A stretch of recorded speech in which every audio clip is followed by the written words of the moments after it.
이 부동산 경기 변동의 특성이라고요. 111페이지 하단에 있는데 이거는 이제 일반 경기하고는 다른 부동산 경기 변동의 특징을 얘기를 해요. 그죠? 그리고 오전 반부들도 3월하고 4월까지 수업을 들으시고 난 다음에 5월 달이 되면 남아서 공부해야 돼요. 남아서. 이때 실력 배양이 안 되면 7월이라고요. 7월 달 들어가게 되면 2차를 들어가야 되는데 1차가 정리가 안 돼 있으면 2차를 포기하고 1차만 하겠다 또 이렇게 돌아갈 거 아니에요. 그죠? 5월하고 6월 사이에 1차가 궤도에 올라가야 돼요. 그러면 최소한 그 이전에 이론을 들어봤잖아요. 그죠? 그러니까 이때부터 열심히 해야 된다고 열심히. 올해는 하여간 전반적으로 학원들마다 보면은 공부를 안 하는 분위기예요. 공부를. 뭘 믿고 안 하는 건지는 모르겠어요. 뭘 믿고. 이거 지나면 금방이에요, 이거. 그죠? 7월이에요, 금방. 그러면 또 몇 달 있으면 시험장 가야 돼요. 그럼 답이 나와 있잖아요, 그죠? 특히 김총각. 너 아침마다 아버님이랑 같이 나오지. 그치? 그것 때문에 늦고 있는 거지. 야, 그냥 일찍 움직여갖고 그냥 대중교통 타고 일찍 오면 빨리 올 거 아니야? 그 차를 얻어 타갖고 오겠다고 지금 버티고 있는 거 아니야? 열심히 해야 돼, 열심히. 왜 합격을 할 거 아니겠어? 자, 거기 경기 변동의 특징을 보면요. 동그라미 1번에 부동산 경기는요. 지역 경기자 무슨 경기라고 할 수 있다. 개별 경기인 거예요. 그죠?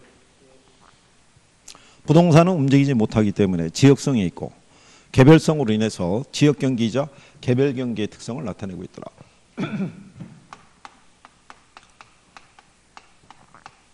충남에서 대전만 경기가 조금 좋을 수 있어요, 없어요? 있는데 이 안에 들어가게 되면 주거용이 있고 상업용이 있고 공업용이 있을 때 또 주거용도 안에 들어가면은 단독주택, 공동주택 또 나눌 수 있죠. 재건축 경기 이런 것도 있을 수 있잖아요. 그죠? 다른 건 괜찮은데 주거용 경기만 안 좋을 수도 있어요, 없어요? 그럴 수도 있는 거예요. 그래서 지역 경기자 개별 경기의 양상을 띠고 있다. 이렇게 보시면 되겠고 뒤로 가면은 일반 경기에 비해서요. 뭐가 길다라고 그래요? 주기가 길다라고 얘기를 해요. 그러니까 요거는 앞에 내용이 수식되어 있는 거예요. 일반 경기 변동보다 뭐가 길다? 주기가 길다. 상품의 수명이 더 길죠. 그러니까 상대적으로 파동이 조금 더 느리게 나타난다고 보시면 되겠고요. 그 다음에 동그라미 4번에 보면 부동산 경기는 부문시장별로 변동의 시차가 존재한다 이렇게 해놨죠.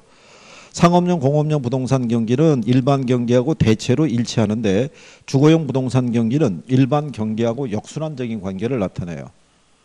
그거는 이제 그냥 이렇게 생각하시면 되죠. 일반 경기하고 비교했을 때요. 부동산 경기 있죠. 이게 전체적으로 보게 되면 이 경기는 후순환적인 양상을 띠어요. 그러니까 후순환적이라는 것은 뒤쳐져서 움직인다는 거예요. 그러니까 일반 경기의 사이클이 이렇게 움직이게 되면 부동산 경기는 뒤따라서 이렇게 움직여줘요. 그럼 이게 뒤쳐져서 움직이는 이유가 어디 있겠어요? 건축 경기니까. 경기가 좋아졌다 그래서 건축 물량을 우리가 바로 지어서 들어올 수가 없어요. 그러니까 시간이 필요하다는 얘기죠. 그러니까 전체적으로는 후순환인데 부동산 경기도 부문별 경기가 있어요. 부문으로 봤을 때 상업용, 공업용 부동산이 있죠. 이 부동산 경기는 일반 경기하고 동시순환을 해요. 거의 같은 수준에서 움직인다는 얘기예요. 그러니까 얘네들이 주로 기업용 부동산이라고 그래요. 그러니까 일반적으로 경기가 호황이면은 대부분의 기업이나 투자자들은 이런 수익성 부동산 등의 투자 운영이 먼저 이루어져요. 같이 움직이는데 상대적으로 주거용 부동산이 있죠. 얘는 역순환적인 양상을 떼요. 일반 경기하고 움직임이 반대라는 거예요. 그러니까 반대가 되는 이유 중에 하나가 뭐냐면 자금의 어떤 유용성하고도 관련이 깊어요. 일반적으로 일반 경기가 호황이면요. 이쪽으로 투자가 집중이 돼요.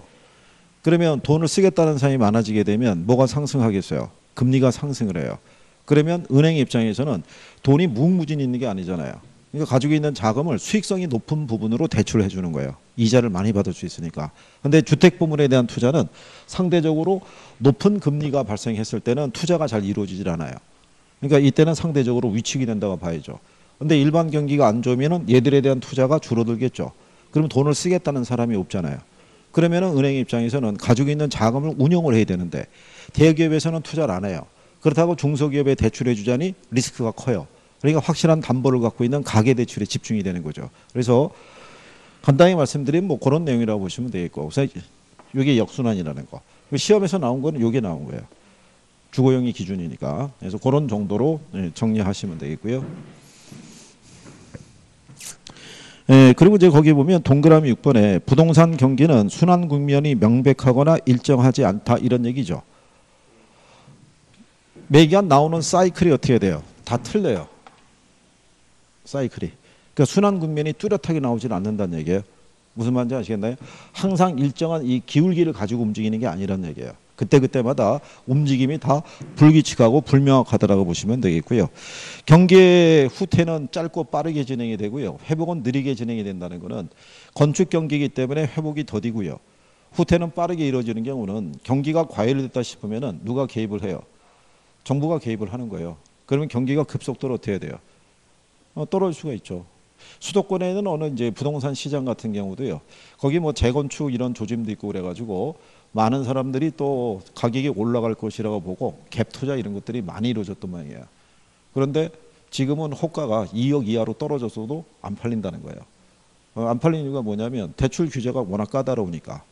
거기다 투자하려고 그러면 융자를 받아야 뭐 투자를 하든가 할 텐데 융자를 받기가 힘든 거예요. 그래서 지금 시세가 많이 떨어져 있다는 얘기죠. 그래서 뭐 그런 내용으로 보시면 되겠고, 그 다음에 거기에 보면 경기 변동의 순환 국면별 특징이라고 있죠. 거기는 별표 하나 하는 거죠.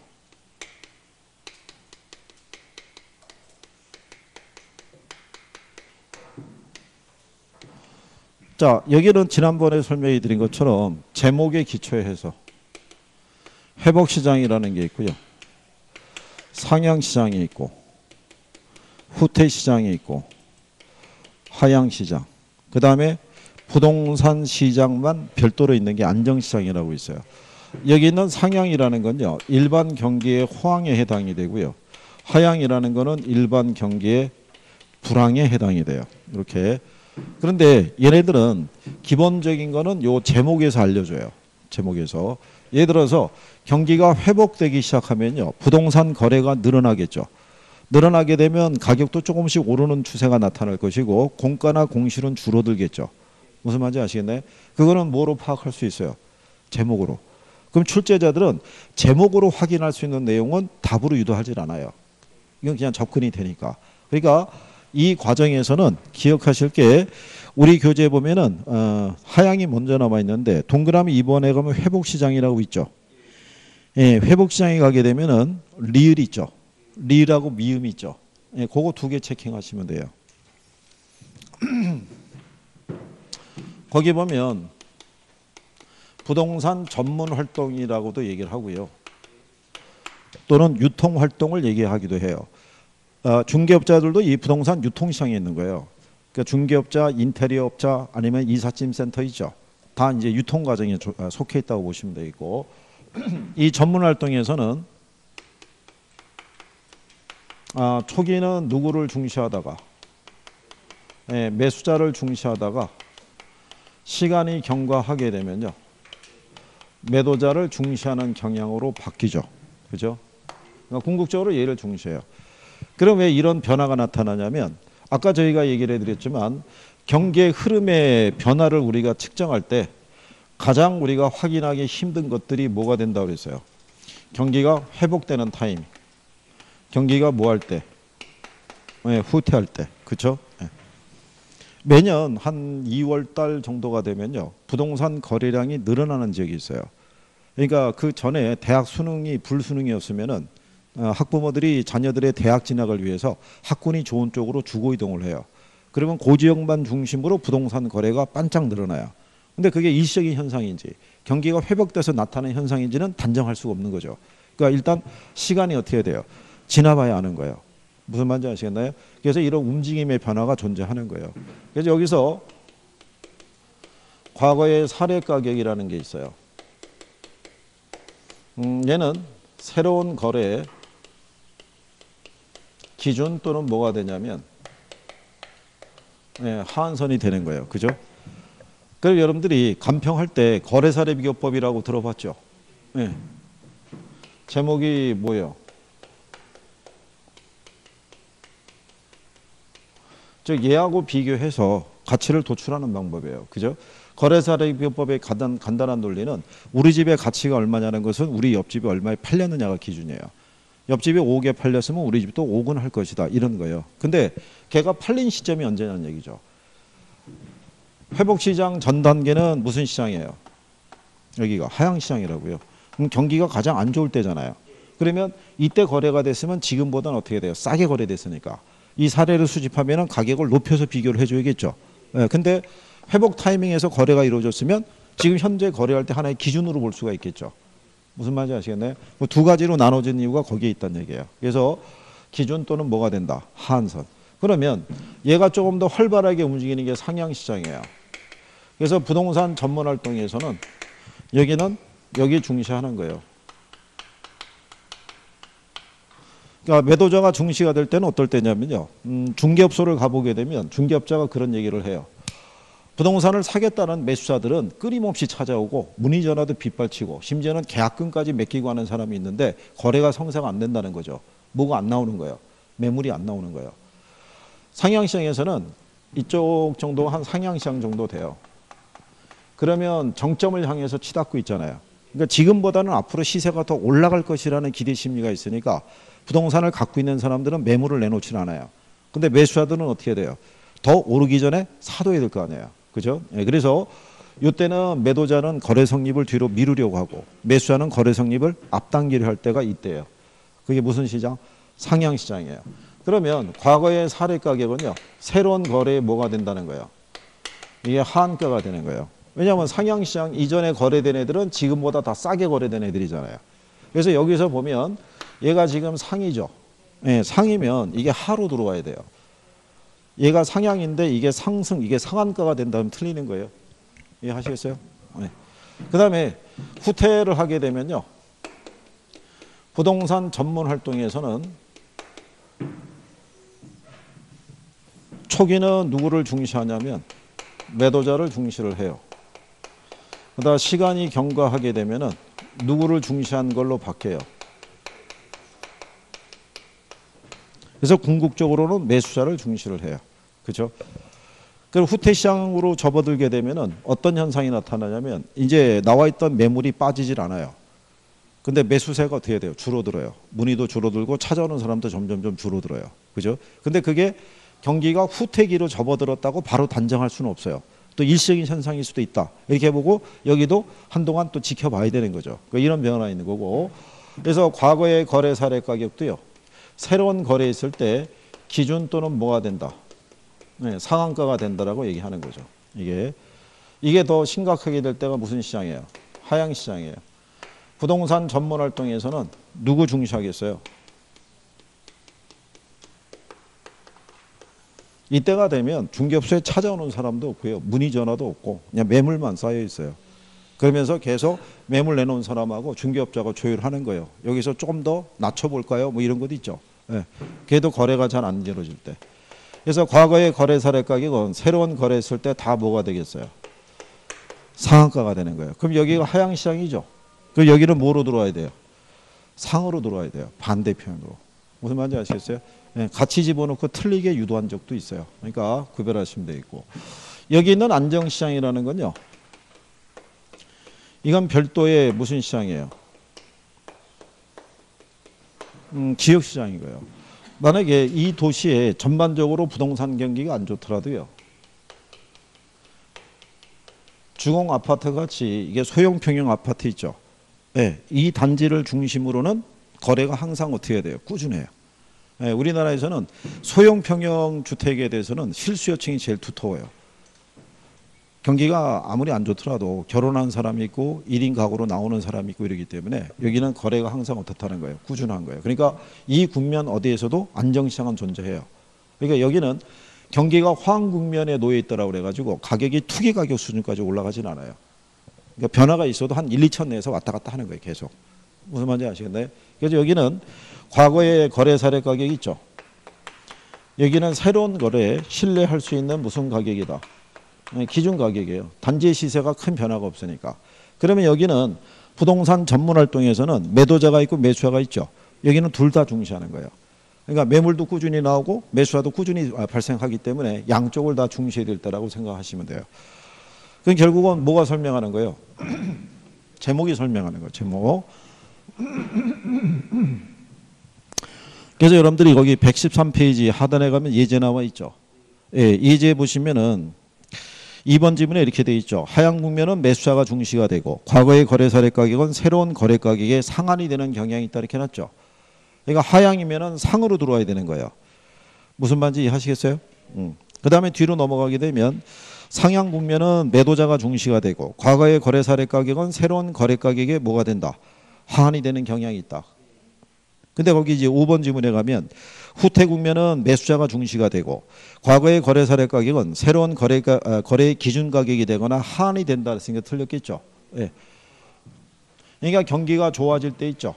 좋아지면 가격이 올라가고 있잖아요. 그럼 그 이전에 거래된 애들은 지금보다 싸게 거래된 애들이죠. 근데 경기가 안 좋아지기 시작하면은 그 이전에 거래된 애들은 지금보다 어떻게 돼요? 가격이 좀 비싸게 거래된 애들이잖아요. 그죠? 그러니까 조금만 이해를 하시면 외우지 않고 정리할 수 있어요. 그죠? 그 다음에 이제 114페이지에 가면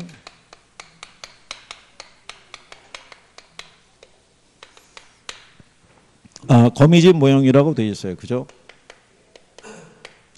자, 거미집 모형에 보면 그 수요 공급 모형이 시차를 도입하지 않는 비교 정학적인 이론임에 비해서 거미집 모형은 시차를 도입을 해서 시장 균형의 안정성을 동태적으로 검토하는 이론이다라고 이렇게 해놨어요. 그죠? 그러니까 요거는 수요와 공급 간에 뭐가 시차가 존재하는 상품의 설명에 유용한 이론이라고 보시면 돼요. 그래서 여러분들이 하시는 거기 보시면은 돼지 옥수수 가격 파동 이런 것도 있죠. 돼지나 옥수수나 공통점이 뭐예요? 얘들이 생산하려고 그러면 시간이 걸리잖아요. 만약에 우리나라는 그런 거 여파를 많이 받는데 어느 양반이 TV에 나와서 얘기하는 거예요. 돼지고기가 피부 미용에 그렇게 좋을 수가 없고 장복을 하게 되면 콜레스테롤도 낮춰주고 뭐 여자들의 피부가 아주 좋아지고 뭐 이런 거 한번 얘기하죠. 그럼 갑자기 돼지고기의 수요가 어떻게 돼요? 확 늘어나는 거예요. 근데 문제는 돼지를 기르겠다가 맘먹었다 그래서 바로 애들이 다 크는 건 아니잖아요. 얘도 사육을 해야 되잖아요. 그럼 사료가 필요하잖아요. 그럼 갑자기 뭘 필요로 하겠어요? 옥수수에 대한 수요가 늘어나는 거예요. 그러면 농민들이 감자 고구마 심고 있다가 갑자기 옥수수를 찾으니까 감자 고구마를 갈아엎고 다시 또 뭐로 심겠어요? 옥수수 심는 거예요.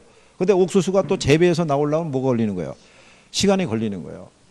그래서 돼지고기에 대한 수요가 확 늘어나서 사람들이 뭐로 심고 있는 거예요? 옥수수를 부지런히 심고 있는데 누군가가 또 TV에 나서 나오는 거예요. 돼지고기야말로 피부명에 아주 안 좋은 게 돼지고기다. 그럼 갑자기 돼지고기 수요가 어떻게 돼요? 폭락할 거 아니에요. 그러면 농가에서는 돼지고기를 어떻게 돼요? 돼지를 사육을 못할 거 아니에요. 그럼 갑자기 옥수수의 주문이 어떻게 돼요? 끊어지는 거죠. 그러면은 여기 옥수수 또 재배하던 농민들은 어떻게 해야 돼요? A 또 18 찾고 난 다음에 또 갈아엎고 또 감자 고구마 심겠죠. 그죠? 그러다가 또 누군가가 등장해갖고 돼지 족발에서 나오는 콜라겐만큼 또 좋은 게 없다고 얘기하면 갑자기 수요가 또 늘어날 수 있어요? 없어요? 이런 과정에서 파동이 발생한다는 거예요. 근데 중요한 거는 학개론에서는 돼지하고 옥수수는 출연을 안 해요. 학개론에서 나오는 상품은 부동산만 등장해요. 상품이 주로 취급하는 상품이 그거니까. 자, 그래서 이거는 그 수요와 공급 간에 시차가 있는 상품의 설명에 유용하다고 그러는데 여기는 거미집이론은요. 부동산 경기 변동의 특성을 가장 잘 설명하는 이론이에요. 그러니까 이 특성에 보게 되면요. 부동산 경기라는 것은 수요와 공급 간에 뭐가 존재해요? 시차가 존재하죠. 그래서 일반 경기에 비해서 뭐가 커요? 진폭이 크죠. 네? 그러니까 높은 정점과 낮은 저점이 유발이 되잖아요. 그죠? 예. 진폭이 큰 이유는 무슨 기간이 존재해서 그래요? 타성 기간이 존재해서 부동산 경기는 경기의 진퇴 움직임이 일반 경기보다는 더디게 움직이는 거예요. 그죠? 건축 경기니까 경기가 좋아졌다고 양을 바로 늘릴 수가 없잖아요. 또 경기가 안 좋아졌다고 해서 공급된 물량을 한 번에 소진시킬 수는 없죠. 수명이 긴 재화들이니까. 그래서 이런 파동이 많이 발생한다는 얘기예요. 근데 이런 거미집 이론 자체가 완전한 이론은 아니에요. 이게 불안정한 이론이기 때문에 이 이론이 성립하기 위해서는 이 가정이 성립을 해야 돼요. 가정이. 그래서 이 가정이 뭐냐면 금기의 수요량은 금기 가격에 반응을 한 거예요. 근데 금기의 공급량이 있죠. 얘는 전기 가격에 반응을 나타낸 거예요. 이게 이 가정이 성립을 해야 돼요. 그래야지 거미집 이론이 성립할 수 있다라고 얘기해요. 거기 여러분들이 가정이 있어요, 없어요? 가정에 보면 금기의 수요량은 금기 가격에 의존하는데 금기의 공급량은 전기 가격에 의존한다 이렇게 돼 있죠. 그렇죠? 또 금기에 생산된 거는 저장할 수 없고요. 금기에 모두 뭐 해야 된다. 예, 소비된다라고 얘기를 해요. 그러면 여기서 나오는 건 뭐냐면 시장 공급자들은 항상 현재 시장 가격에만 반응을 하는 거예요.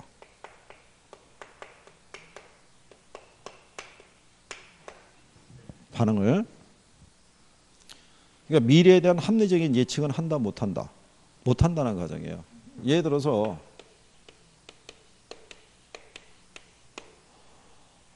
여기 이 지역에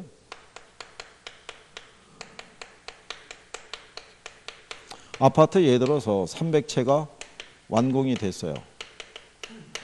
그럼 얘는 금년 1월 달에 착공을 해서 완공이 되는 아니겠죠. 그렇잖아요. 그러면 300채를 지었을 때는 최소한 한 2년 전에는 착공이 들어갔을 거라고요.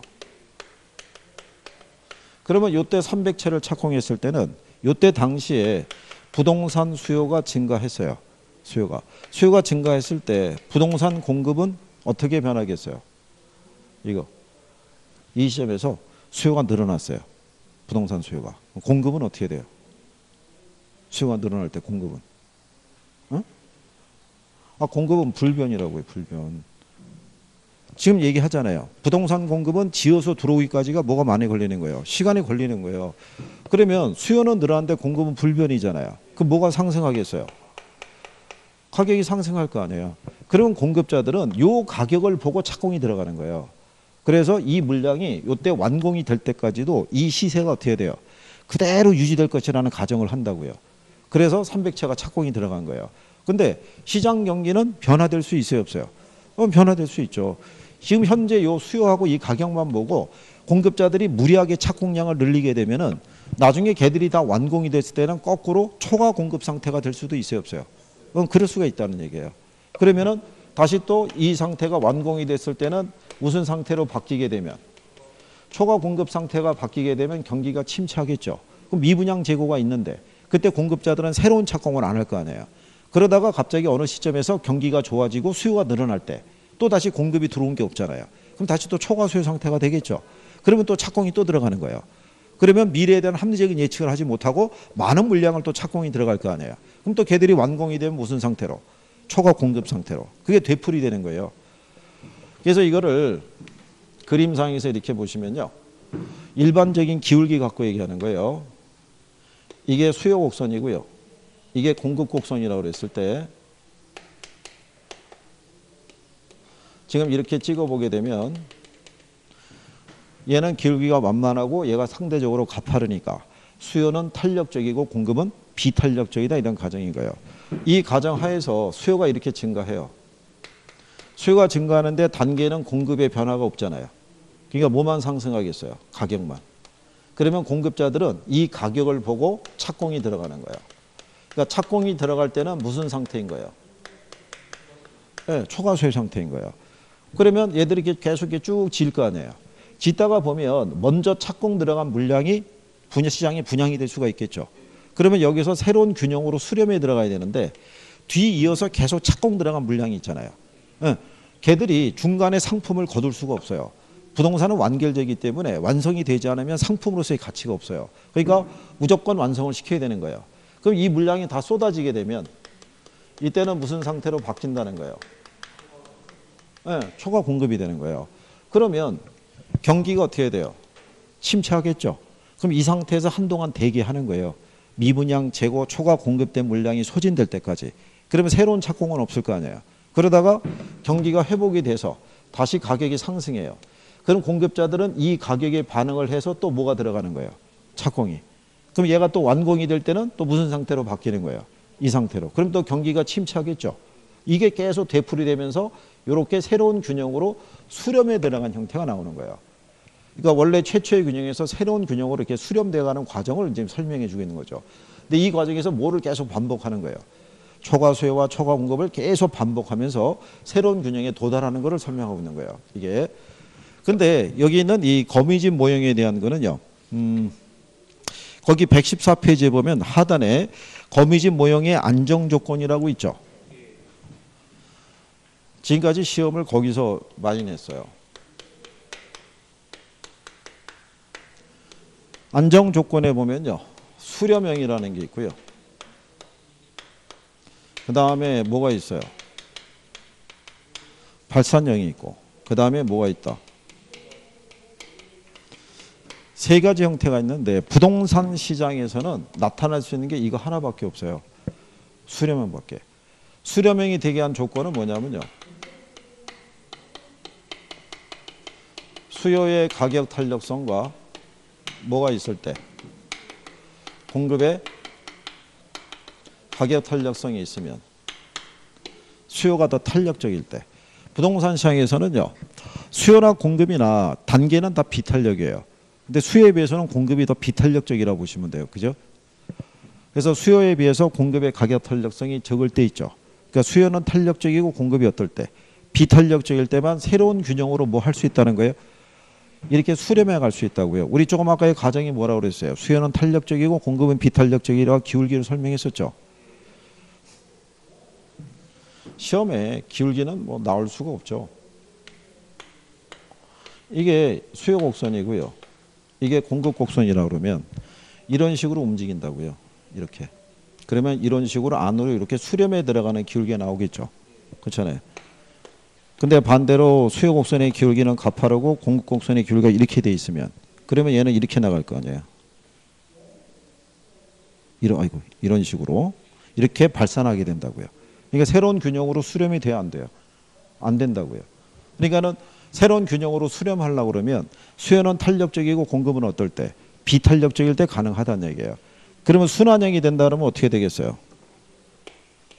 그냥 이 상태가 되는 거예요. 이 상태가 돼서 계속 이렇게 도는 거예요. 이렇게. 그러니까 새로운 균형점에 수렴할 수가 없죠. 그러니까 부동산 시장에서 나타날 수 있는 케이스는 뭐밖에 없어요? 이거밖에 없어요. 그럼 발산형이 되는 거는 반대의 경우예요.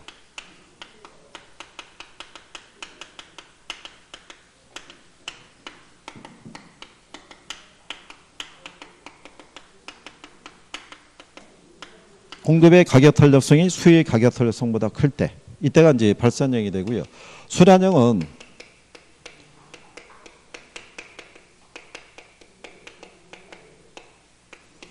수요의 가격 탄력성과 뭐가?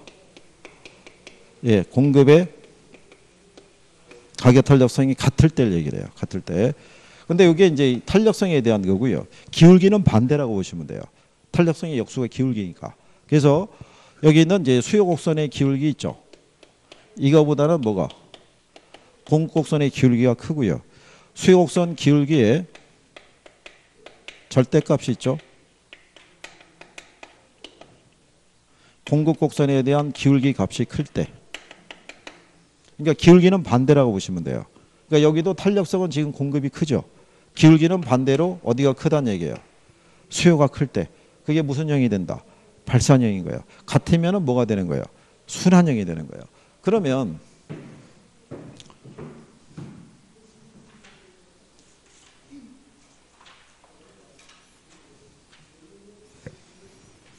121페이지 가보세요. 121페이지 가시면 거기 거미집 이론이라고 해놨죠. 자, 수렴한 모형이 되기 위한 A와 B의 조건을 물어봤어요. 그죠? 네, 수렴형이 되기 위해서. 그럼 수렴형이 되기 위해서는 수요의 가격 탄력성이 공급의 가격 탄력성보다 어떻게 돼요? 커야 되죠. 네. 그러면 기울기의 값이 있죠. 기울기의 값은 뭐가 커야 돼요? 공급 곡선이 커야 된다고요. 반대해서. 그래서 등호에 대한 거를 이렇게 해서 답을 유도한 거고요. 이렇게. 그 다음에 그 밑에 가면 7번 있죠. 네, 7번에 보시면 자, 거미집 이론에 따를 때 수요가 증가하면 A 부동산과 B 부동산의 모형 형태를 물어봤죠. 거기 보면 수요 곡선의 기울기 있죠. 공급 곡선의 기울기가 있죠. A 부동산. 무슨 형이 되겠어요? 어? 무슨 형?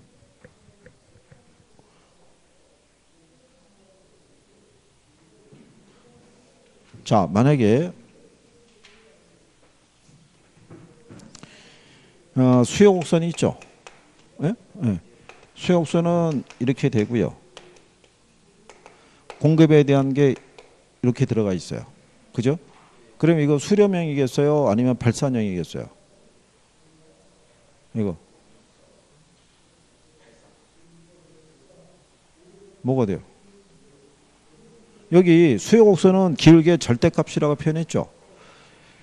자, 우리가 수요 법칙을 보면 각각과 수요량이 반비례잖아요. 음의 관계가 나오잖아요. 그죠? 절대값으로 표시한다는 얘기는 이 부호가 생략되는 거예요. 그죠? 그럼 0.8하고 0.6 하면 어느 게 커요?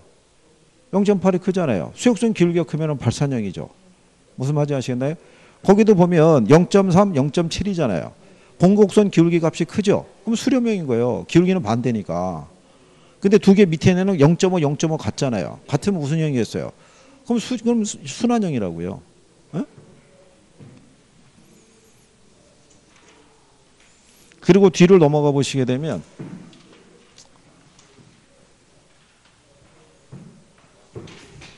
거기 8번 문제 있죠. 네.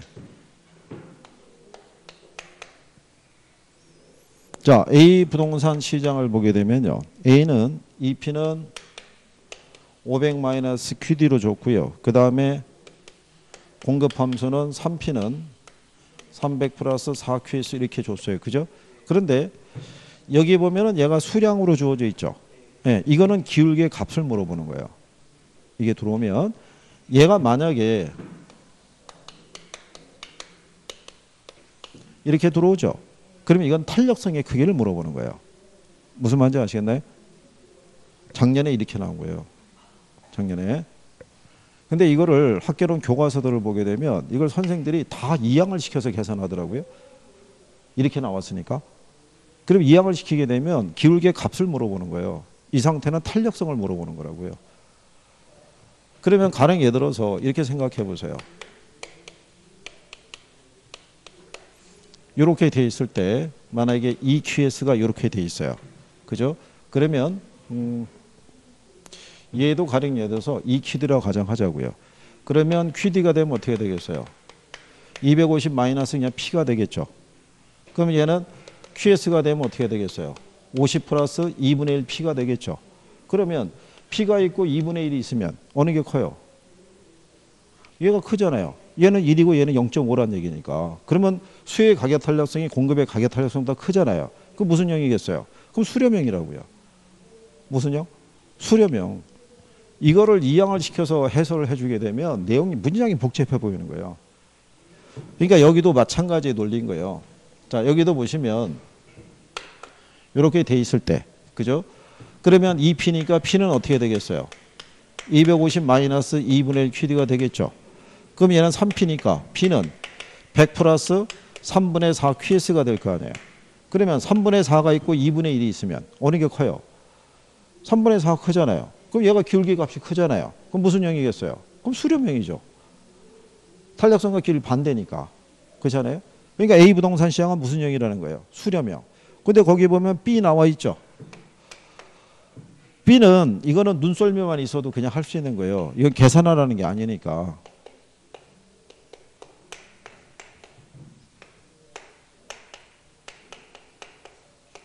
그럼 여기 보시면 이게 포인트잖아요. 그럼 얘가는 EQ죠. EP잖아요. 근데 4QS잖아요. 그럼 얘가 P가 되면은 얘가 어떻게 되겠어요? 그럼 같잖아요. 같으면 뭐예요? 그럼 같으면 순환형이죠, 순환형. 이거는 계산을 하라고 유도하는 게 아니라고요, 출제자가. 그죠? 이게 뭐를 의미하는지만 알면 내가 풀 수 있는 거예요, 이거를. 자, 그래서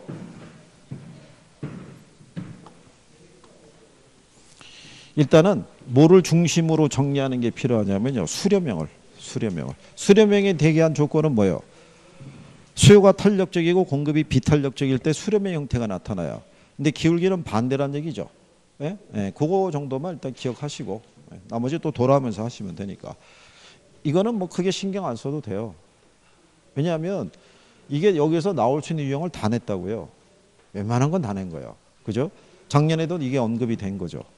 작년에도. 예. 그러면 작년이라고 이거 안 해줬겠냐고요. 했다고요. 수업 시간에. 이거 바뀌면은 탄력성으로 바뀌는 거라고도 얘기를 해줘도 실전에 가서 생각이 안 나면 못 푸는 거예요. 그죠? 그리고 작년에 거미지 모형에서 뭐 물어봤냐면 A 부동산 가격이 상승할 때 B 부동산 수요가 줄었다고 해놨어요. 그죠? 그러면 A와 B는 무슨 관계겠어요? 대체제겠어요? 보완제겠어요? 얘가 상승할 때 얘가 수요가 줄면 보완제잖아요. 보완제. 대체제라는 거는 한 재화의 가격이 변할 때 있죠. 같은 방향으로 변하면 대체제. 반대 방향으로 변하면 뭐예요? 보완제잖아요. 그럼 작년에 거미지 모형에서 보완제가 들어가 있는 애는 2개 지문밖에 없었다고요. 그러니까 그거만 알아도 둘 중에 하나를 놓고 찍을 수 있었던 거예요. 그걸 계산이 안 되더라도. 그죠? 그러니까 이게 지금 만약에 또 정리가 안 되면 대체제 보완제 관계가 정리가 안 된 거라고요. 에? 거기는 정리가 반드시 돼야 되는 거예요. 시험에서 여러 가지 형태로 물어보기 때문에. 에? 그러니까 여러분 컨디션 좋을 때는 맞추고 컨디션 안 좋으면 틀리고 그러면 안 될 거 아니에요. 컨디션이 좋든 안 좋든 간에 내 점수는 내가 가지고 가야 되잖아요. 그죠? 참.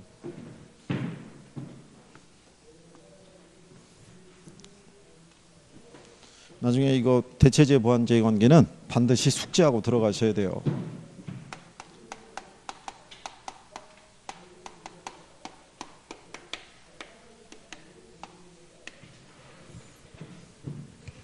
여러분들이 저걸 우리가 언제 했냐면 지난주에 했다고요. 지난주에 대체제 보완제를 한 거예요. 그죠? 네. 근데 아까 우리 김총각이 물어본 것도 그렇고 그쪽이 정리가 어떻게 돼요? 안 돼 있는 거예요. 거기가. 그러니까 복습을 안 했다는 얘기죠. 그러니까 일주일 만에 다시 얘기를 하니까 모르는 거죠. 기억이 안 나니까. 그렇지 않겠어요? 여러분이 살 때는 복습밖에 없어요. 이건 반복학습이에요. 반복. 에? 이거 배워서 여기 학원 온 사람이 어디 있겠어요? 다 여기 와서 배우는 거지. 그렇잖아요. 근데 여러분들이 그렇게 몰라서 출발했건 뭐 했든지 간에 1년 공부해가지고 어쨌든 떨어지면 주변에서는 공부 안 했다고 그냥 치는 거예요. 그죠? 여러분들이 힘들게 공부하고 뭐 이랬던 거는 아무도 안 알아주는 거예요. 합격을 해야 그 노력을 인정을 해주는 거예요. 우리나라 사회는 이 결과를 중시하는 사회잖아요. 과정을 중시하는 사회가 아니라. 그러니까 열심히 해야 되는 거예요. 열심히. 이거. 자, 거기도요. 이 시장론이라고 123페이지에 있는데 이 시장에서는요. 시험 목차는 두 가지예요. 부동산 시장이라는 게 있고 입지 및 공간 구조론이라는 게 있어요. 이렇게 두 가지가 있는데 이 시장에서는요. 부동산 시장의 특성 및 기능, 그 다음에 이제 주택 시장 분석에 대한 거, 그 다음에 이제 효율적 시장 이론, 뭐 이렇게 우리가 나눌 수 있어요. 이게 근데 요즘은 이 시장을 물어볼 때 금융시장에 대한 것도 같이 포함시켜요. 그리고 이 논리도 여기에 그냥 반영을 해요. 그러니까 얘는 따로 나올 수도 있고 그냥 여기에 포함시켜서 나올 수도 있어요. 요즘 패턴이 그래요. 그러니까 그런 것들을 잘 기억을 하셔야 돼요. 왜? 부동산 시장에는 주택시장 있잖아요. 물리적인 측면에서 주택시장도 있지만 금융시장이라는 것도 존재해요. 그렇죠? 네, 그래서 이 금융이라는 게 필요한 게 왜 그러냐면 우리가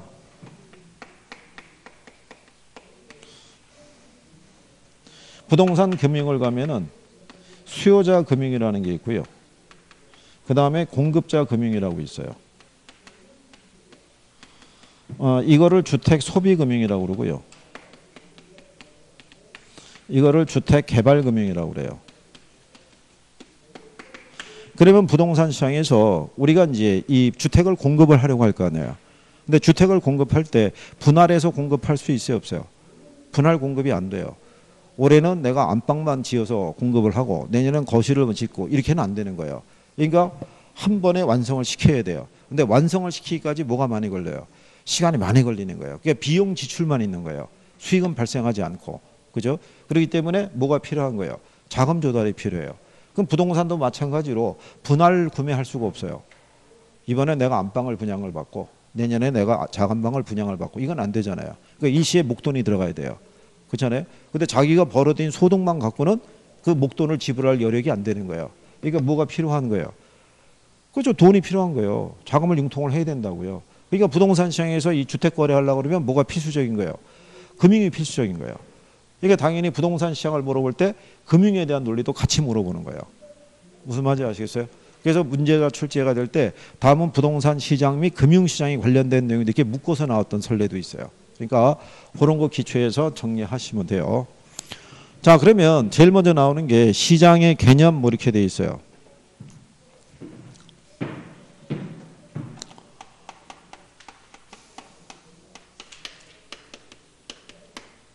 자, 원래 요 시장이 있죠. 네, 이 시장이라는 건요. 경제학의 논리에서는 거래가 성립할 수 있는 것은 다 시장이라고 봐요. 우리 저기 교재에는 주연 배우 등장하고 이렇게 돼 있는데 그런 관계없이 거래가 성립할 수 있는 것은 다 뭐가 된다? 시장이 돼요. 근데 옛날에 유통경제가 발달하기 전에 우리가 거래를 하기 위해서 있죠. 뭐가 필요하냐면 장소가 필요했던 거예요. 꼭 어떤 한 특정한 장소에서 사려는 사람과 팔려는 사람이 만나야지만 거래가 성립할 수 있었다고요. 그래서 옛날에는 뭐가 생겼던 거예요? 상설장 있죠. 지금도 있지만 거기서 이제 거래 당사자들이 만나서 거래가 성립되는 거예요. 근데 지금은 유통경제가 발달했기 때문에 공간을 필요로 하진 않아요. 그렇죠? 요즘 직구라는 표현 많이 쓰죠. 해외에서 우리가 물건 직접 구입할 수도 있어요, 없어요? 내가 그 시장으로 가는 게 아니잖아요. 인터넷 통해서 거래하는 거잖아요. 그죠? 그러니까 옛날에 유통경제가 발달하기 전에는 구체적인 장소를 필요로 하는 무슨 시장이 있다가 구체적 시장이 있다가 지금은 특정한 장소를 필요로 하지 않는 무슨 시장도 추상적 시장도 존재하는 거예요. 근데 이 부동산 시장은 시장을 어떤 관점에서 접근하냐에 따라서 구체적 시장도 될 수 있고 무슨 시장도 될 수 있어요? 추상적 시장도 될 수 있어요. 부동산 시장은 지극히 구체적인 시장이에요.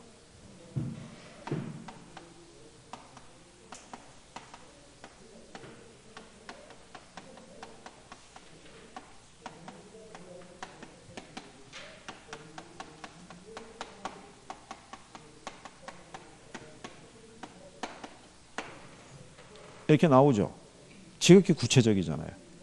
우리 지금 건물이 이 빌딩이잖아요. 그렇죠? 그렇기 때문에 이거는 어느 특정한 아파트 단지 몇 동 몇 호까지 나와야 안 나와요? 나오죠. 그러니까 지극히 구체적인 시장이라고요. 무슨 말인지 아시겠어요? 근데 내가 부동산에 투자 운용할 때는 자산으로 볼 때는 여기에만 국한하진 않죠. 전국 어디든 투자할 수 있고 해외도 투자할 수 있어요, 없어요? 그럼 그럴 수도 있는 거예요. 그러니까 양면성을 가지고 있다라고 생각하시면 돼요. 이게 그 다음에 이제 뒤로 넘어가시면요. 거기 124페이지 상단에 가게 되면 박스에 부동산 시장의 구체성과 추상성이라고 나와 있죠. 그래서 부동산 시장은 정의하는 견해에 따라 구체성과 추상성을 동시에 고려할 수 있다 이렇게 해놓은 거예요. 그런 정도로만 인식하셔도 돼요. 그 다음에 시장의 유형을 보게 되면 완전 경쟁 시장이라고 있죠. 들어보셨죠? 완전 경쟁 시장은 경제학자들이 만들어낸 시장이에요. 현실 시장에서는 존재한다 안 한다. 존재하지 않는 시장이에요. 그죠? 근데 완전 경쟁 시장이 성립하기 위해서는 그 밑에 가게 되면은 성립 조건이라고 돼 있죠. 네. 그 조건 중에 하나라도 충족이 안 되면 불완전 경쟁 시장이 돼요. 근데 제일 처음에 뭐냐면 다수의 수요자하고 공급자가 있다라고 해놨죠. 그러면 시장 참여자의 수가 무수히 많다는 얘기예요. 그럼 여러분들이 한번 이렇게 생각해 보세요. 쌀 있죠. 전국에 보면은 이거를 생산하는 농민도 되게 많죠. 숫자가. 그러면 이거를 소비하는 사람의 숫자도 어떻게 돼요? 무수히 많잖아요. 그러면 이 사람들의 숫자가 너무 많기 때문에 개별 수요자나 개별 공급자는 쌀 가격에 영향을 줄 수가 없어요. 그러니까 여러분들하고 저하고 혹시 아니면 둔산동 주민들이 내일부터는 쌀을 소비하지 않기로 굳은 약속을 했어요. 그렇다고 쌀 가격에 변화가 있다 없다? 변화가 없는 거예요. 그런데 부동산 시장에서는요, 지역 시장별로 소수의 구매자하고 판매자만 존재해요. 그리고 왜 지역 시장별로 팔려는 사람과 사려는 사람이 소수에 지나지 않겠어요? 가격이 비싸서 그래요. 그래서 일반적으로 그 시장에서 취급하는 상품의 가격이 싸면 시장에 참여하는 사람의 숫자가 많겠죠. 그럼 거의 완전 경쟁 시장에 가깝다고 보는 거예요. 근데 상품의 가격이 비싸면 시장에서 거래하는 숫자가 제한적이겠죠. 네, 그러면 소수에 의해서도 가격은 영향을 받을 수 있어요, 없어요? 있죠. 그래서 아까 여러분들이 경기에서 배웠죠. 경기가 회복되거나 경기가 상향 시장 있죠. 경기가 좋을 때는 매도자, 매수자 중에서 누가 시장을 주도해요? 네? 매도자 팔려는 사람이. 아니 가격이 올라가면 여러분들 더 오른 다음에 팔아야 될 거 아니에요. 그러니까 이때는 매도자가 시장을 주도한다고요. 근데 경기가 안 좋으면 매수자가 시장을 주도하잖아요. 그러니까는 걔네들이 시장 가격을 이렇게 조정을 할 수 있다고요. 무슨 말인지 아시겠나요? 그러니까 부동산 시장은 이렇게 지역시장별로 소수의 구매자고 판매자만 존재하는 시장이에요. 그걸 여러분 시험에 한번 틀리게 준 적이 있어요. 부동산 시장은 다수의 수요자고 공급자가 존재하는 시장이다 그러면 틀리는 거라고요. 이해하시겠어요? 그러니까 이 조건이 하나 충족이 안 되니까 구조적으로 부동산 시장은 무슨 시장이라는 거예요? 불안전 시장이라고 얘기하는 거예요. 불안전 경쟁 시장. 무슨 말인지 이해하시겠어요? 네, 그래요. 뭐 그런 내용이니까. 그 다음에 이제 그 125쪽의 중간에 가면 불안전 경쟁 시장의 조건 나와 있죠. 또 그냥 참고하시면 되는데 독점 시장이라는 거는 생산자가 하나라는 거예요. 우리나라의 대표적인 독점 시장이 뭐 있겠어요? 전기요, 전기. 한전이 공급하잖아요. 그죠? 예전에는 담배도 독점이었는데 이 담배가 수입이 자유화가 되면서 지금 뭐 많잖아요. 외국계 회사 브랜드도 들어와서 판매하고 있으니까. 과점 시장이라는 건 뭐냐면 시장의 생산자가 소수인 경우에요. 우리나라가 과점 시장이 되게 많아요. 여러분들 알고 있는 이동통신 시장 있죠. 거기도 과점이죠. 자동차도 과점이죠. 가전도 과점이죠. 아이들 학생복 시장도 과점이에요. 그리고 국수나 뭐 이런 제분 이런 거 파는 데 있죠. 거기도 과점이에요. 아이스크림 업체도 과점이에요. 이게 과점이 나올 때 그 소수의 기업이 가격을 담합할 때 나타나는 걸 독과점이라고 그래요. 그래서 우리나라에서는 공정거래위원회에서 그거를 조사하는 거예요. 그래서 이 기업들 간에 이 가격을 담합을 해서 가격을 일정한 수준으로 올리거나 하다가 걸리게 되면 과징금 두드리고 맞고 그러는 거예요. 그게. 그래서 그리고 이제 독점적 경쟁 시장은요. 시장 참여자의 수가 다수인데 제공되는 뭐가 틀리냐면 서비스의 질이 틀려요. 그러니까 대표적인 게 헤어샵 시장 있죠. 전국에 보면 헤어샵 무진장이 많잖아요. 근데 가격은 천차만별이죠. 제공되는 뭐가 틀린 거예요. 커트 기술, 서비스 이게 다 틀린 거예요. 그런 시장을 무슨 시장이라 한다? 독점적 경쟁 시장이라고 얘기를 해요. 그래서 참고하시면 예전에 학창시절에 다 배운 거예요. 그죠? 네? 아니 그걸 알기 쉽게 해서 여기 있는 두 사람은 교문 나선 지가 가장 최근일 거 아니야. 고등학교 나올 때가. 그럼 가장 어떻게 보면 상식으로 배웠을 거 아니야. 그렇지 않겠어? 여기 계신 분들은 교문을 나선 지가 꽤 오래됐잖아. 나중에 여기서 한 거다 모의고사 봤는데 성적이 안 나오면 되겠어? 열심히 해야 될 거 아니야? 자, 그래서 일단 여기까지 정리하신 거고요. 자, 잠깐 쉬었다가 126페이지 시장 개념부터 하죠.